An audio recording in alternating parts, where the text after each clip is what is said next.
Legal.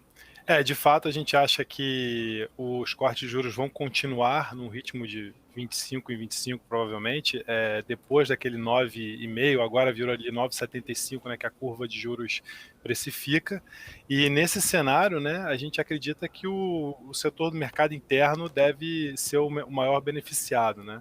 Quer dizer, as construtoras que têm aí um ciclo bem longo, né, e tem muita dependência da taxa de juros aí para os financiamentos imobiliários, devem ser um setor que se beneficia bastante. E além disso, a gente tem visto uma melhora, tanto em função da desalavancagem das famílias quanto em função da queda de juros, do cenário de crédito, né? A gente está vendo a inadimplência cair em todos os lugares, e isso beneficia bastante as varejistas, né, principalmente aquelas que têm aí uma carteira de crédito maior, como as Guararapes, a C&A, a própria Lojas Renner, né? Então, a gente que já vinha com uma carteira com alguns nomes do mercado interno, agora estamos mais tranquilos diante desse cenário aí com as nossas posições e principalmente depois do resultado do quarto TRI que as empresas estão divulgando, que tem vindo todos nessa direção, né? Do varejo reacelerando, do crédito melhorando, o que já começa um 2024 melhor aí do que foi o 2023. Luiz, muito bom dia. Felipe Nascimento falando agora contigo. Prazer conversar novamente. Você comentou esse cenário para crédito e que acaba especificamente pegando a parte de construção. A gente está vendo algumas movimentações referentes a algumas reformas mais microeconômicas, né? Como o marco das garantias sendo tramitado, passado lá no Congresso Nacional. Isso, além desse cenário que você traçou de conjuntura econômica, isso pode trazer também uma melhora para esse setor? O setor estava esperando muito, né, que passasse essa reforma, essa mudança em relação às garantias. A gente pode ter até mesmo, né, uma melhora no setor de construção por conta dessa situação agregada com o cenário mais econômico que você citou. Qual que é a importância disso para as companhias especificamente? Eu acredito que sim, né? Sempre tem essa discussão no crédito sobre a dificuldade de retomar os ativos, né? Quando você tem inadimplência. Isso é um problema que o Brasil tem, uma dificuldade que o Brasil tem em relação ao resto do mundo, né? E isso é uma das coisas que, pelos modelos macroeconômicos, justificam a nossa taxa de juros mais alta. Eu acho até o Roberto Campos Neto, ele é bem vocal nesse tema, né? Nas apresentações ele mostra que a recuperação de crédito no Brasil é muito menor do que a recuperação de crédito no resto do mundo. Então, essa agenda micro que fortalece essas coisas, né, elas, óbvio, melhoram tudo, né, não só para a construção, mas para o ambiente econômico como um todo, né. E para a construção, eu acho que é preponderante mesmo, mais importante é, de fato, a queda da taxa de juros, né, porque você pensa só, um financiamento de 30 anos, né, a parcela do financiamento ela é 85% juros, 15% amortização de principal. Uhum. Então, você fazendo uma regra de 3 simples, né, se os juros caem, vamos dizer, de 12 para 6, né, quer dizer, cai pela metade, é óbvio que não é aquela parcela de juros não vai cair pela metade, porque os juros do empréstimo imobiliário já é um pouco mais baixo, né, principalmente os que não são em mercado direto, quer dizer, que tem algum SFH por trás e tal, mas de todo jeito uma queda aí de, sei lá, 30% nos juros dá uma queda de quase 30% na parcela, né? Então com isso o comprador que não podia comprar passa a poder comprar e aquele cara que tinha aquela verba ali pode comprar um apartamento maior.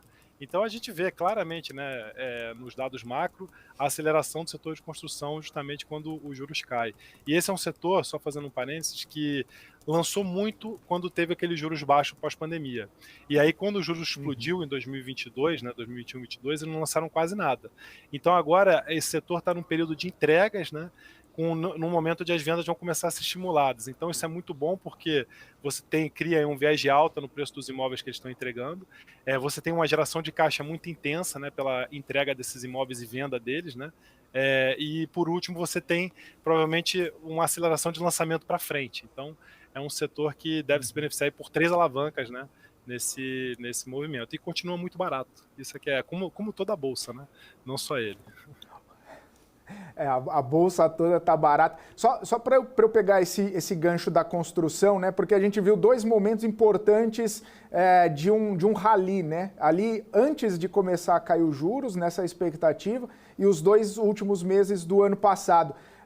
Então as empresas, mesmo pegando esses dois rallies, não subiram demais ainda, né, Luiz? Você vê possibilidade Não. de ter mais crescimento por conta desse ambiente que você comentou. Sim, sim, sim. Não, a métrica que a gente gosta de olhar para esse setor é preço sobre o patrimônio líquido, né? E esse é Uhum. um setor que, nos bons momentos, as empresas vão negociar uma vez e meia o preço delas em relação ao patrimônio líquido. A maior parte delas ainda está a metade disso, ainda está abaixo do patrimônio líquido, né? E quando uma empresa está negociando abaixo do patrimônio líquido, a mensagem que o mercado está passando é que essa empresa não vai gerar retornos econômicos, né? Ao longo do tempo, na perpetuidade. Por isso que ela negocia menos que o patrimônio, ela destrói o valor do patrimônio. E o que a gente vê nesses momentos é justamente esse retorno econômico voltando. Então você vê o retorno sobre o capital próprio das empresas expandindo, né? Já estão ali em torno de 13, 14, 15 e provavelmente quando todo esse cenário se materializar, vão voltar lá para 20, 20 e poucos. Então é nesse momento que essas empresas aceleram e dobram e constituem mais patrimônio. Então cresce tanto pelo crescimento do patrimônio quanto pela expansão desse múltiplo preço sobre patrimônio que eu comentei. Luiz, a Versa é bastante conhecida aí, né? A gente sabe que a Versa ela é bastante conhecida por buscar teses de investimentos que são menos óbvias, também trabalhando mais com uma alavancagem. Eu queria entender um pouco, né, o que implica ali um perfil de volatilidade, a gente sabe, né, que acaba implicando até mesmo acima ali da média do mercado, mas queria que você pudesse compartilhar com a gente um pouco mais desse processo de análise, toda a seleção destas teses aí menos óbvias, como vocês têm gerenciado também os riscos associados a essas posições. Ah, legal. É um trabalho de formiguinha, é um trabalho bastante intenso de estar junto com as empresas, entender os negócios, né, profundamente e principalmente uma análise de balanço também, uma análise não só de fluxo de caixa, né, quer dizer, aquela análise simples de target, mas entender, tentar buscar a assimetria, né, porque é aí que a gente pode ficar alavancado sem grandes preocupações. Então isso acaba nos levando para empresas mais baratas, né, como essas que a gente diz abaixo do patrimônio líquido e tal, porque desse jeito, você tendo confiança de que os negócios são bons, você tem ali um colchão que é esse nível de valuation, esse nível de preço, né? Então é uma abordagem que a história é importantíssima, né? O modelo de negócios tem que ser um modelo de negócios bom, mas o preço também importa, né? Que é uma discussão recorrente no mercado, né? Tem gente que o preço não importa tanto, importa mais ali como é que está o comportamento na margem do papel, e para a gente o preço importa. E aí isso virando uma posição alavancada, tem toda uma outra camada aí de, como você falou, de gestão de risco, né? Que é para controlar esse nível de alavancagem, uma vez que quando o fundo sobe, a alavancagem diminui, quando o fundo cai, a alavancagem aumenta, né? Uma coisa oposta ali a um fundo de ações sem alavancagem, mas é onde está uma das nossas expertises, né? A gente faz isso há bastante tempo, a gente tem toda uma gama de controles internos aqui para não deixar nunca essa alavancagem escapar, e a gente fica fazendo esse trabalhinho. Mas é um momento, assim, reforçando, no qual a gente está mais animado realmente com esse cenário perspectiva, assim, né? Eu acho que aquelas nuvens negras que tinham sobre a economia estão se dissipando, e isso de forma alguma está refletido no preço, assim. A gente vê um país que está crescendo mais, com uma inflação baixa, a gente vê um mercado interno reacelerando por várias métricas, né? Vendas no varejo, vê um cenário de crédito muito melhor. Então só falta realmente, né, pelo que a gente conversa com os nossos pares de mercado, é o gringo olhar de novo para a gente, porque o fluxo brasileiro ele é constituído basicamente por gringo, e o gringo está todo lá fora, né? Ele foi todo para a Bolsa Americana. Então a gente acredita que com o Fed cortando juros, aí depende mais do Fed do que daqui de dentro, né? Mas com o Fed cortando juros, as nossas ações voltam aí a ficar mais atrativas, tem aí um deslocamento de fluxo, né, dos mercados desenvolvidos para mercados emergentes, o que deve nos levar a reboque, né? Dentro da categoria emergentes, hoje o Brasil é um destaque, né? Tendo em vista que China está sofrendo com os problemas de crescimento dela lá, em função da crise imobiliária. México é um outro destaque também, mas já bastante explorado, né, em função da questão do nearshoring. Aí você tem Índia, né, que é um país que foi muito bem nos últimos anos, mas negociando um valuation muito alto hoje em dia, já está bastante caro. E aí você pega o nosso querido Brasil, negociando a múltiplos muito abaixo da média, né? Então, inclusive nas carteiras, você vê que ele já é overweight. O que falta agora são essas carteiras crescerem, né? E essas carteiras elas vão crescer justamente com a migração de fluxo de desenvolvido de volta para emergente. Ô Luiz, você comentou que quando o Fed começar a cortar o juro, talvez o gringo volte e a gente possa ver um fluxo um pouco maior. Mas o mercado se debruça muito na questão do risco fiscal, né? Toda a questão política, a questão de gasto maior do que arrecadação, expectativas de de déficit primário mais elevado lá na frente. A tese do risco fiscal, o argumento do risco fiscal, ele é uma sustentação para o gringo não vir, ou dependendo dessa dinâmica, o Brasil está barato, é uma alternativa viável para o portfólio do estrangeiro, o gringo vem e não olha tanto para essa questão específica na sua visão. A gente vai ver esse gringo voltando, mesmo com um risco fiscal um pouquinho maior, um pouquinho menor, ao longo desse 24 e próximos anos também? Ótima pergunta. Eu acredito, a minha visão particular sobre isso é que o gringo ele não tem tanta preocupação com o déficit fiscal. Ele tem preocupação com mudanças de arcabouço. Então, uma vez que o arcabouço seja mantido, e é um arcabouço crível, o arcabouço que ele tem que ser respeitado, né? Se ele não for respeitado, você está implicando numa mudança de arcabouço, né? Então, eu acho que para o gringo o mais importante é que as regras do jogo continuem as mesmas, constantes, né? E que você não tenha aí puxadinho, remendo para tentar mudar a regra do jogo para atender um interesse específico ou outro. O déficit em si, para o gringo, na minha visão, não é uma preocupação, até porque ele convive com déficit no mundo inteiro, né? Quer dizer, todos os países desenvolvidos rodam aí com déficit fiscal. O que precisa ter é um horizonte de médio e longo prazo no qual você enxerga uma estabilização da dívida. E esse arcabouço fiscal, mesmo ele sendo um arcabouço que ainda prevê déficits, né? Quer dizer, não é um arcabouço estilo Argentina, no qual você quer fazer um superávit em 2 anos, não é esse arcabouço. Ele é bom o suficiente, na nossa opinião, para o gringo, para não ser uma preocupação. E a gente vê o termômetro disso é o dólar, né? A gente vê um dólar bastante estável, né, ao longo desses últimos aí, ano e meio, desde as eleições, apesar de tudo, né? Tive um dólar bastante estável, com a balança tendo com as commodities caindo, né? Quer dizer, apesar que a balança ainda vai ser uma balança muito boa comparada historicamente, mas com as commodities caindo, com a atividade do mercado interno acelerando, que também causa uma pressão altista no câmbio pelo volume de importações, a gente não vê nada de diferente, né? Então, assim, todas as vezes que tem algum aumento de risco, e outra coisa, você pode ver isso também pelo CDS do Brasil, que está lá embaixo, né? Você pode ver isso pela emissão de dívida que o Brasil fez lá fora, aquele título 2054, que está 7,20, quer dizer, então o que não pode ter é mudança de regra do jogo. Não é tão importante que seja que tenha superávit primário. O que pode ter déficit primário, o que não pode ter é mudança no arcabouço. E até agora, né, a gente não tem visto nada nesse sentido, graças a Deus. Ô Luiz, e além do fiscal, né, eu queria até entender um pouco da leitura de vocês, a questão olhando ali mais para o risco político, principalmente quando a gente fala ali em estatais, né, até entender, né, como vocês estão vendo de fato o papel dessas empresas estatais também no portfólio ali dos fundos. Existe alguma estratégia específica para investimentos nessas empresas frente a todas essas incertezas ainda políticas? Uma ótima pergunta, porque nós somos acionistas de Banco do Brasil. Esse é o risco político que nós estamos correndo, porque a gente vê na história do Banco do Brasil várias tentativas de colocar a mão lá, e o Banco do Brasil sempre consegue, de alguma forma, manter ali os índices de retorno constante, né, manter a inadimplência controlada, não destruir a operação. Mas, de fato, isso é uma coisa que é preocupante, isso é uma forma de fazer fiscal, né, um parafiscal, né? Quer dizer, você não gasta dinheiro do governo através do tesouro lá, né? Mas você gasta dinheiro das estatais, né? No final do dia, o efeito sobre a inflação pode ser o mesmo, ou até, dependendo do setor, maior, né? Então, isso que é preocupante, ver se isso aí vai ter efeito sobre a inflação. E só que a gente até agora não consegue ter visibilidade também, né? Do que está se falando, né? Em relação à Petrobras, o plano dela de várias, o plano plurianual dela, né? A gente não conseguiu ainda vislumbrar exatamente o que isso tudo quer dizer, né? Mas, de fato, essa é uma componente aí de estresse, apesar que, fazendo um parênteses, tudo mais constante, a Petrobras está absurdamente barata, mais ainda depois da queda, então existe já alguma coisa no preço muito grande em relação a tudo isso. E um outro parênteses, né?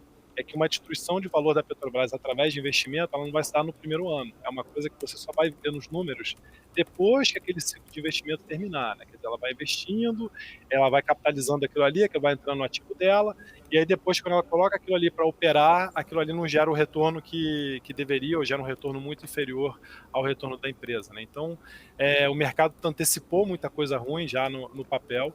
Isso não é suficiente para fazer a gente querer investir nela, mas, por outro lado, nos nossos fundos long and short, aqueles long bias, eles têm uma carteira long short lá dentro, a gente está neutro em Petrobras, né? Quer dizer, ela existe uma posição indireta através do BOVA11, que ela corresponde, sei lá, se não me engano, a 20% do BOVA11 ou 15% do BOVA11, e isso a gente comprou em papel para ficar neutro, né, para não ter exposição nem para um lado nem para o outro, porque tem essas duas componentes, né, um preço muito barato, uma empresa que hoje ganha mais dinheiro se o petróleo sobe, mesmo mantendo o preço do combustível constante, o que é uma coisa que as pessoas ainda têm dúvida, mas essa é a realidade, né?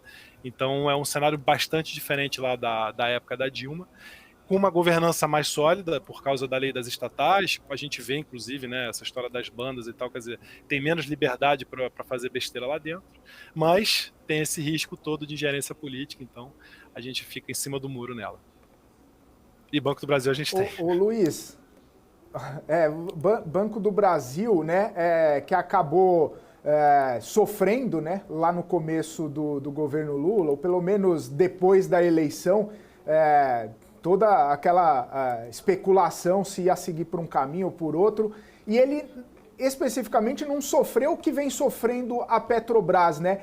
Isso mostra que talvez o banco tenha uma menos possibilidade de interferência, ou que o banco ele não está sendo tão visto assim para ser utilizado para o governo como fonte de recursos de investimentos como a Petrobras, como um vetor de crescimento econômico como pode ser a Petrobras. Isso blinda, de repente, o Banco do Brasil de qualquer tipo de visão ou pensamento em relação a qualquer tipo de interferência, até mesmo algumas trocas, né? Teve troca lá dentro e tal, mas nada que pudesse afugentar o investidor, como aconteceu com Petrobras, né? É dinâmica diferente, mesmo sendo o mesmo guarda-chuva do governo? Sim, eu acredito que sim, que a dinâmica é diferente, e principalmente pela existência da Caixa e do BNDES, né? Então, o governo tem esses dois bancos 100% públicos para poder fazer as políticas públicas, né, que ele quiser, né? Então, se ele quiser, por exemplo, dar um crédito subsidiado, ele não precisa usar o balanço do Banco do Brasil para isso, ele pode usar o balanço da Caixa, né? Se ele quiser liberar empréstimo para a empresa, para descarbonizar ou qualquer um setor específico, ele também não precisa usar o Banco do Brasil, ele pode usar o BNDES. Então eu acho que são esses dois, na verdade, que salvam aí o Banco do Brasil de uma maior ingerência política. E de fato a gente não vê quase nenhum ruído, né? Teve aquela entrevista do Lula no SBT, no qual ele falou que o Banco do Brasil deveria baixar os juros, né, para ajudar os pobres, mas depois ele já colocou no momento seguinte a culpa no Roberto Campos Neto. Então, o Banco do Brasil continua, por hora, né, mais isolado, menos tocado, né? Vamos torcer para continuar assim. A gente acredita que não, realmente ele não deve ser usado como um instrumento de política, não. Ô Luiz, só para entender aqui também uma outra questão, você tem mencionado bastante aí a questão do impacto dos juros também, né, em relação, a gente está falando nessa expectativa da queda, o impacto disso no mercado, mas entendendo também o impacto especificamente dos juros no crescimento do EBITDA, na crise de crédito aí da brasileira, na tua avaliação, né, como você enxerga aí de fato o papel, a gente está falando aqui do próprio Copom ali, qual o papel de fato da política monetária nos próximos anos, como que os investidores eles devem olhar, devem se posicionar diante dessa perspectiva?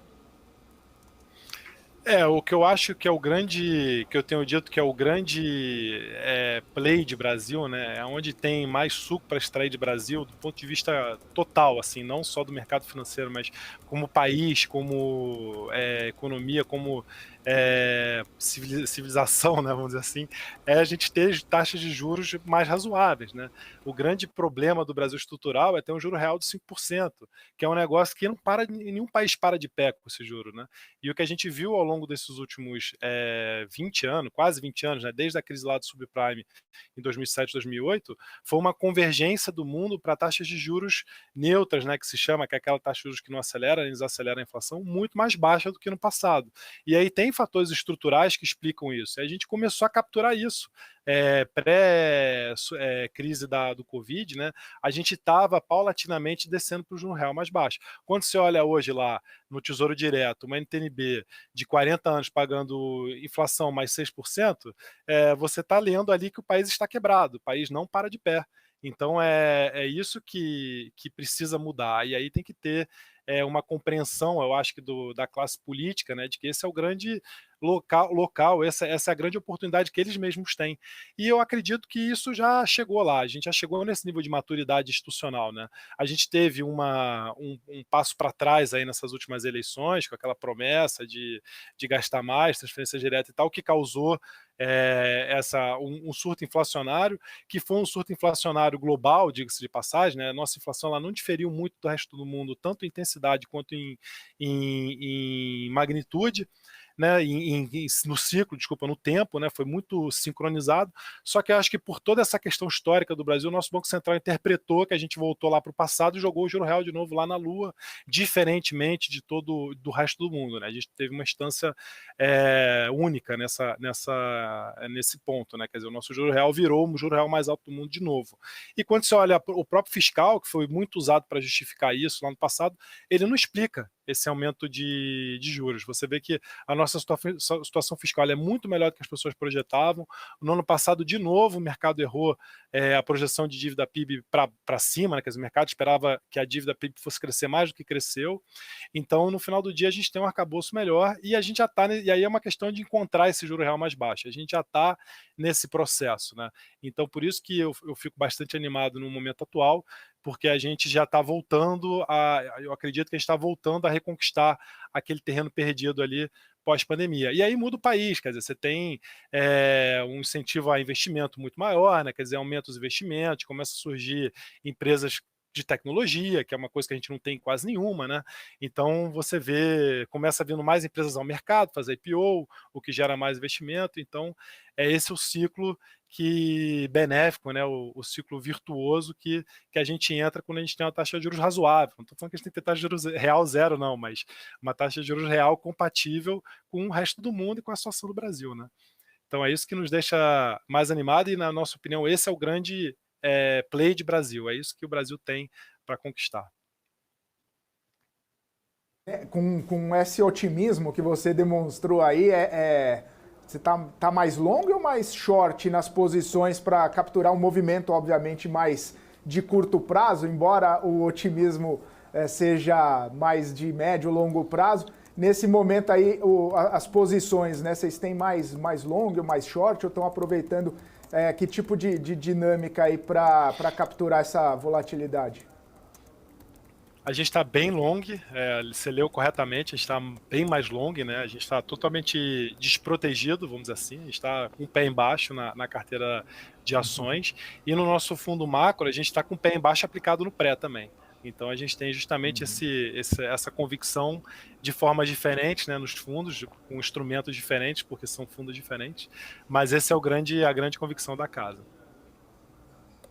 Ô, Luiz, só para eu aproveitar um gancho que a gente estava falando de banco, né? Você comentando o Banco do Brasil, me veio na cabeça aqui algumas teses suas. É um banco, mas não é um banco tradicional, é mais banco de investimento, a BR Partners.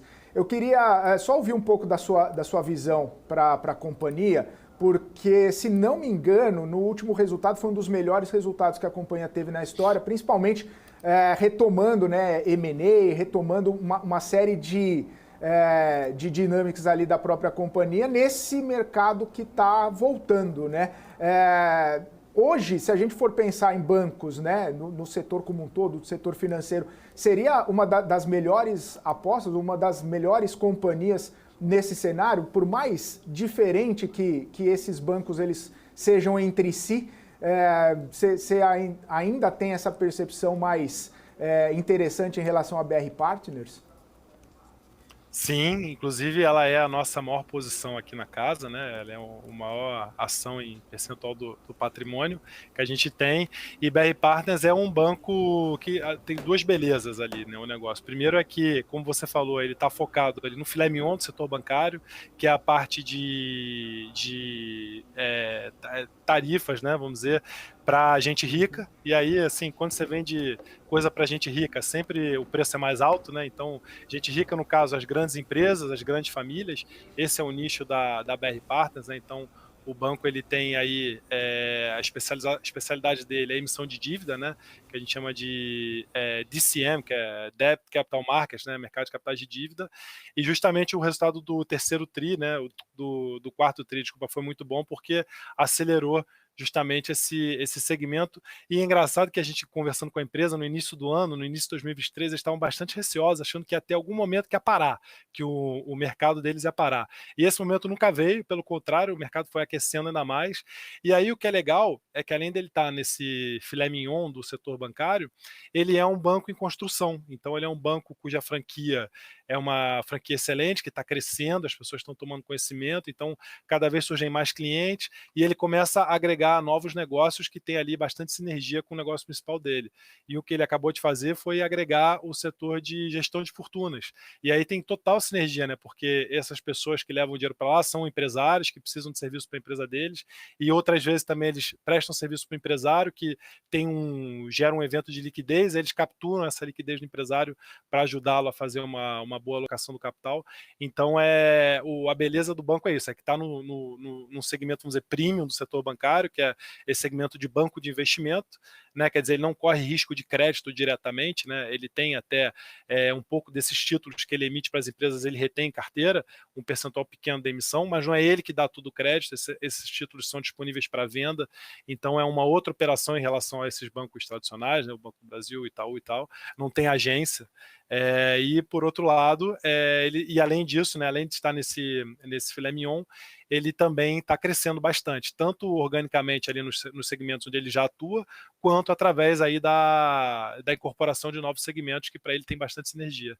Então um case belíssimo que a gente espera continuar acionista aí durante 5 anos, né, enquanto o banco continua trilhando esse caminho de crescimento, que é um caminho que ele já vem trilhando desde muito antes de fazer oferta, né? Isso aqui é uma coisa legal, quando você olha o histórico dele, você vê que ele sempre foi consistente no crescimento, mesmo em momentos de mercado ruim, como 2015, 2016, ele continuava ali crescendo. Isso mostra a força da franquia, a capacidade dos caras que estão lá de gerar negócio, e além de tudo isso, ele tem um preço bastante razoável em relação ao lucro dele, né? Preço-lucro, comparável com outros bancos maiores que crescem bem menos. Né? Então ele tem um retorno comparável, o preço do patrimônio comparável, só que ele pode crescer muito mais do que um Itaú, do que um Banco do Brasil, que aí já são esses transatlânticos, né, que não tem tanta margem para se mexer. Então por isso que a gente continua lá, continua sendo, e tá em linha também com o que a Paula falou de investimentos mais fora do radar, empresas de menor capitalização, é bem o tipo de papel que a gente gosta.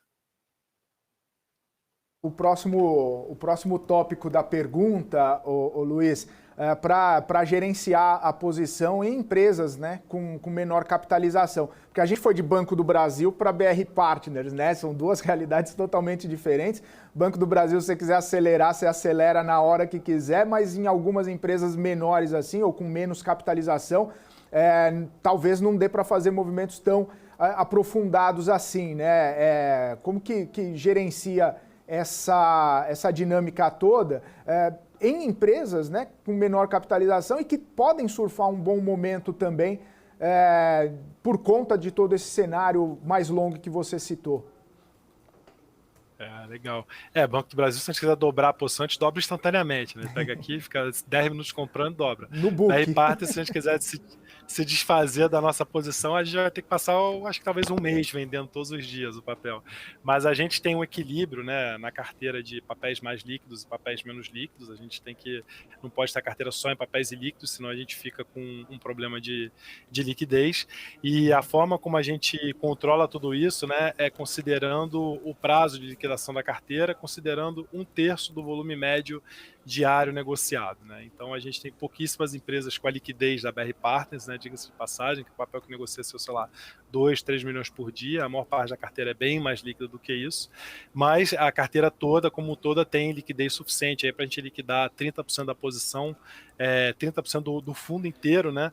No prazo dele de resgate, essa é a nossa métrica, né? Então, se dizer 1/3 da nossa base de cotistas resolver sair no mesmo dia, a gente consegue entregar vendendo todos os papéis proporcional, mantendo ali a carteira constante, né? E isso a gente faz um monitoramento diário, né?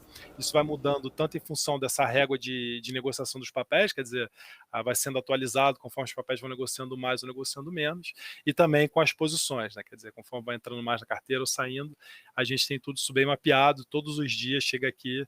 E aí, se tem alguma coisa que está escapando, o nosso gestor de risco, né?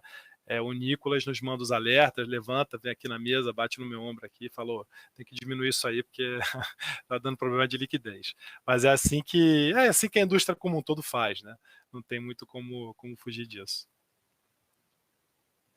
Luiz, obrigado por estar aqui com a gente. Sempre muito bom poder bater esse papo contigo, muito bom poder ouvir um pouco, né, das suas percepções a respeito do mercado como um todo. Volte sempre, um abraço para você.